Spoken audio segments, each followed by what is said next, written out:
L'invité de la matinale. KTO Radio. C'est en plein cœur du premier arrondissement de Paris, entre les Tuileries et le Louvre, que se réunissent ce soir plus de 1000 jeunes venus des 4 coins de l'Île-de-France pour vivre une nuit d'adoration et de louanges. La nuit de la Cité Céleste, c'est le nom de cet événement porté par la Fraternité missionnaire des Cités. Notre invité ce matin en est l'un des aumôniers, Père Patrice Gaudin. Bonjour. Bonjour à tous. Merci d'être avec nous ce matin.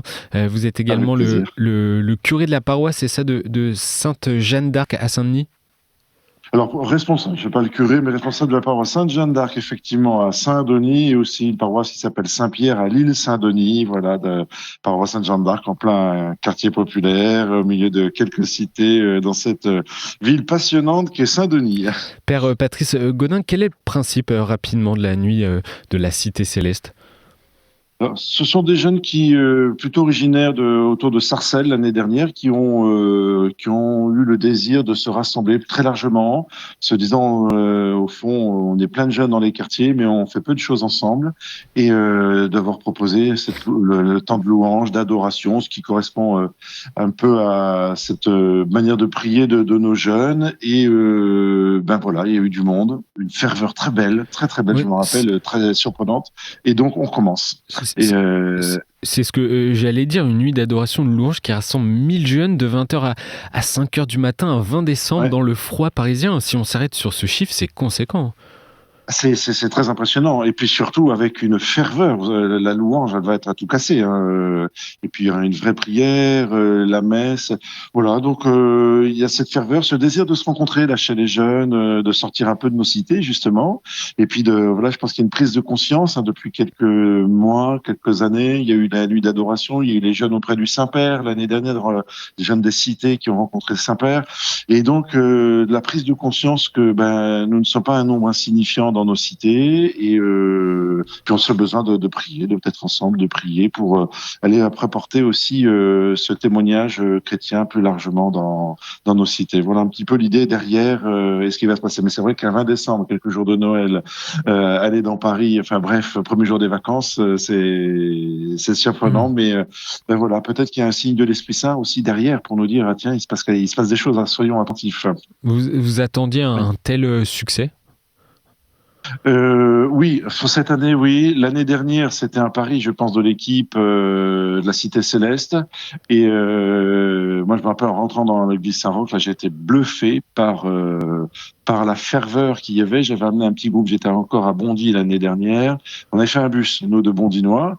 Et tout de suite, on sent qu'il y a eu les jeunes entre eux ont accroché, ont vraiment prié, ont pris le temps d'adorer. Et il y avait une joie qui était très étonnante. Et je me suis dit, là où il se passe quelque chose d'assez important, là. Qu'est-ce que cet engouement pour la nuit de la Cité Céleste dit selon vous ? Quel enseignement pour l'église des quartiers ?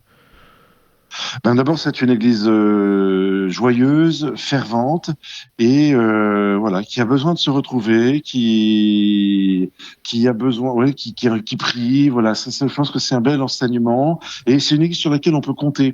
Vous voyez, je pense que les jeunes disent nous, on est là, on peut compter sur nous. C'est vrai, parce qu'on parle peu de ces jeunes des quartiers. Alors ça, depuis quelque temps, on commence à en parler, hein. Je vous ai dit l'année dernière, la nuit d'adoration de l'année dernière, la rencontre avec le pape, et on parlait peu d'eux dans l'église de France. Et là, ils sont en train d'être visibles. Alors ils cherchent pas la visibilité, hein. Il y a toujours une belle humilité, mais ils sont en train d'émerger et de voir que c'est une église sur laquelle on peut compter, qui est bel et bien là, et qui est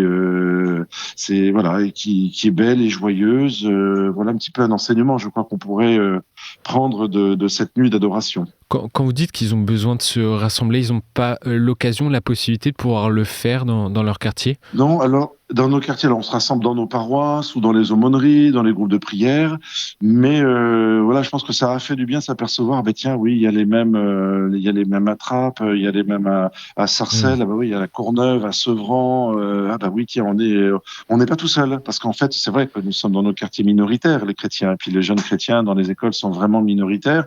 Donc ils se retrouvent habituellement dans les groupes de prière, qui sont toujours fervents, je trouve, dans nos paroisses. C'est il y a une belle ferveur, une grande joie. Et voilà. Et donc là, maintenant, d'élargir un peu nos horizons, ça fait du bien, quoi. Se dire, oui, on est vraiment, puis on partage les mêmes soucis des quartiers, on partage j'ai envie de dire la même culture des quartiers, le même vocabulaire des quartiers. Et ça a été, je pense, une grande joie, une grande découverte pour eux.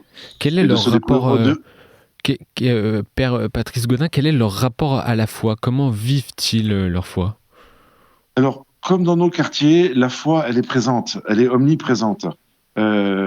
Ce qui est pas du tout notre univers des Blancs, où on peut rencontrer beaucoup d'indifférence, de gens qui ouvertement se déclarent athées, agnostiques, voilà, où on vit sans Dieu, entre guillemets.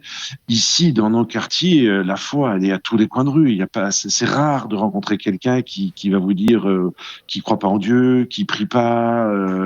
La référence à Dieu, elle est omniprésente. Ça fait vraiment partie du logiciel de nos habitants des quartiers. C'est inimaginable autrement.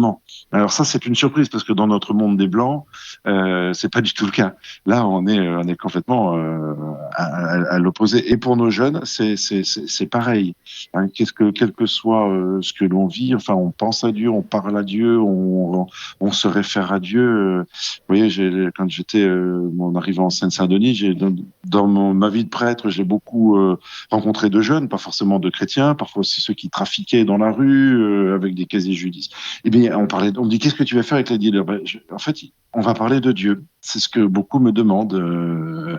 Et je me rappelle même d'un jeune qui, tout en trafiquant, regardait la messe sur KTO, voyez-vous, un matin. Donc, j'étais un peu surpris. Oui, j'étais assez surpris, tout en trafiquant. Parce que Dieu fait partie de la vie. Et Dieu fait partie de la vie de nos jeunes. C'est pas possible autrement. Oui. C'est très étonnant. Hein. C'est une vraie surprise quand on se penche sur les habitants de nos quartiers et sur nos jeunes. Et dans quelle mesure grandir au contact, je parle de ces jeunes catholiques, d'autres religions dans leur quartier comme l'islam ou la forte présence des églises évangéliques, dans quelle mesure cela influence leur foi également ? Alors ça la stimule, effectivement, ça stimule leur attachement à l'Église. Alors à nous de l'accompagner, prêtres et dans les responsables d'aumônerie, parce que c'est vrai que parfois ils peuvent être tentés d'aller voir, alors que c'est souvent qu'ils vont voir chez les évangéliques ou basculer plutôt chez eux, ce qui arrive aussi parfois de basculer dans l'islam. Mais quand on accompagne ce mouvement, quand on les accompagne, voilà, ça se fait moins, voire pas du tout. C'est même parfois l'effet inverse. Voilà, donc il y a une vraie stimulation entre eux parce que il parle. Et là aussi, c'est quelque chose qui est très surprenant pour nous, c'est que leur discussion, très souvent dans les cours de récréation et en dehors, ça va tourner, alors quand ils sont avec des évangéliques, sur des questions bibliques et sur des questions de foi aussi avec leurs potes musulmans. Hein. Là aussi, c'est quelque chose qui est très surprenant. C'est pas une discussion qu'on va trouver je pense, dans les cours de récréation et dans les soirées des petits blancs qui va tourner autour de Dieu, d'une dispute entre guillemets biblique. Voilà, d'où leur besoin aussi, énormément besoin de formation. Quand on les rencontre, ils ont besoin d'enseignement, de comprendre pourquoi nous catholiques, nous croyons, on va dire, à la Vierge Marie, aux saints, etc. Pourquoi l'Eucharistie. Voilà, donc ça fait partie de leur univers. Cette nuit de la Cité Céleste s'appuie sur l'engagement de la fraternité missionnaire des cités dont vous faites partie et qui aide les prêtres et les bénévoles catholiques engagés dans ces cités à partager la bonne nouvelle de l'Évangile. À quelles difficultés êtes-vous confrontés aujourd'hui ? Il y a beaucoup de travail parce qu'il y a énormément d'initiatives dans les quartiers. C'est une église, encore une fois, qui commence à sortir des radars là depuis quelques mois, quelques années, et donc on a du pain sur la planche parce que on a des prêtres. Moi, je suis admiratif. On a eu une rencontre à la Courneuve. Là, il y avait une 45 prêtres engagés dans les cités, plus quelques religieuses, quelques laïcs, et il y a une fécondité apostolique incroyable. Donc on est archi sollicité de prêtres qui demandent de l'aide à rencontrer. Voilà, donc c'est un peu ça. Là, on cherche des bénévoles, voilà, pour soutenir, parce que il y a vraiment une fécondité missionnaire. Moi, j'étais admiratif. Hein, j'écoutais des jeunes frères prêtres et moi, ils ont fait mon admiration. Je veux dire, alors là, d'être vraiment au charbon pour annoncer l'évangile, accompagner les groupes, ben voilà, circuler dans les rues, visiter dans les maisons. Et ça, c'est vraiment très beau. Et puis voilà, on soutient tous ces prêtres. Et puis ce qui est très beau, voilà, des prêtres heureux. Enfin, les prêtres globalement, je pense, on va dire, sont heureux. Mais là, dans les quartiers, parce que parfois on se dit, qu'est-ce qu'ils vont faire dans les quartiers? Et ben en fait, il y a une joie immense d'y être. Donc voilà, on a du pain sur la planche. Il y a des gros projets, mais comme Cité Céleste, avec le père Don Alexis, là, qui porte cela avec son équipe. Voilà, j'ai envie de dire, c'est de la très bonne difficulté. C'est les enjeux qui attendent la fraternité missionnaire et plus largement l'église du quartier dans les années à venir. Oui, là, il y a oui, parce qu'en fait, il faut juste simplement quelques chiffres à se donner. En France, il y a 5 millions de personnes qui vivent dans les quartiers populaires. Donc, en fait, on se rend pas compte, hein. On pense que c'est quelques dizaines de milliers. Non, il y a 5 millions de personnes qui vivent dans les quartiers populaires. Et c'est un endroit, c'est extrêmement jeune. Des enfants, des adolescents, des jeunes, il y en a partout. On se rend pas compte, hein.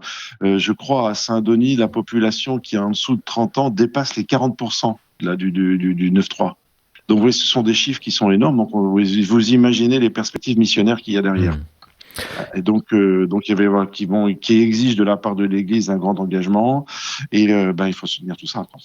Et Père Patrice Gaudin, on va revenir pour finir sur cette longue et belle nuit qui vous attend ce soir et qui attend tous ces jeunes. Quel est le programme donc de cette veillée à l'Église Saint-Roch ? Alors le rendez-vous pour tous c'est à 20h. Alors 20h. Alors sachant que nos petits jeunes des quartiers, normalement fallait s'inscrire avant, mais ça fait partie de nos difficultés, c'est que les inscriptions et l'anticipation c'est pas notre fort, loin de là. Et puis louange, il y aura un bon temps de louange, il y a au moins 2 interventions. Le nonce apostolique sera là, va faire une intervention, et aussi monseigneur Mathieu Rouget sera présent, doit intervenir. Je sais que monseigneur Guillet, aussi le évêque nommé de Saint-Denis, sera présent. Et donc l'adoration, au cours de la nuit, il y aura des ateliers lors de formations diverses et variées, et la messe à 4h du matin. Et une intervention d'un sportif connu aussi, je crois. J'ai vu ça sur Instagram. Oui, j'étais en train de l'oublier. Oui, il y a Olivier. Enfin, je sais pas s'il faut dire le. Voilà. En tout cas, il y a Olivier. Si, c'est passé sur Insta. Voilà. Olivier Giroud a fait un message aussi et porte cette cité céleste, en tout cas de ses prières et de ses vraiment de très beaux encouragements de sa part. Donc, oui, ça va être vraiment un beau moment. Plus peut-être que la cité céleste nous a réservé des surprises que nous ne connaissons pas, que nous allons découvrir sur place. Merci Père Patrice Gaudin, en tout cas, d'avoir été avec nous ce matin. Si nos auditeurs qui nous écoutent veulent aller faire un tour et connaître plus d'informations, voir l'ambiance, je leur conseille d'aller sur le compte Instagram La Cité-du-8 Céleste. Voilà. Merci. Céleste, et puis avec plaisir. Merci à vous. Bonne journée. Au revoir.